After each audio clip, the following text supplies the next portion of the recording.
आप देख रहे हैं सिटी इंडिया न्यूज चैनल, हक की आवाज। सिटी इंडिया न्यूज में आपका इस्तकबाल है। मैं हूं नौशीन।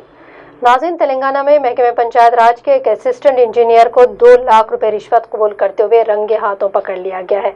तफसीलात के मुताबिक आदिलाबाद रूरल पंचायत राज के एई चंद्रशेखर को एंटी करप्शन ब्यूरो के अहदेदारों ने 2 लाख रिश्वत के साथ गिरफ्तार किया, जिसने एक कॉन्ट्रैक्टर से बिल की मंजूरी के लिए 2 लाख रुपए रिश्वत का मुतालबा किया था। मज़कूरा कॉन्ट्रैक्टर ने इसकी इत्तला एसीबी को दी और एसीबी अहदेदारों ने जाल बिछाकर चंद्रशेखर को रकम लेते हुए पकड़ा है।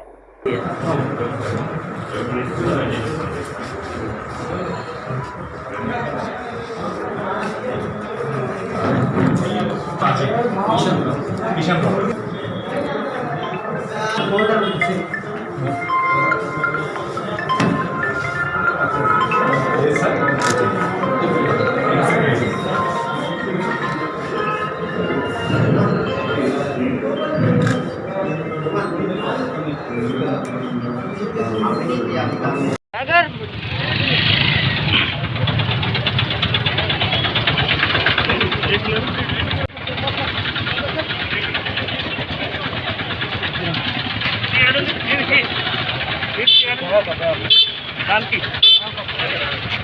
की తీసుకోండి సార్ की బండికి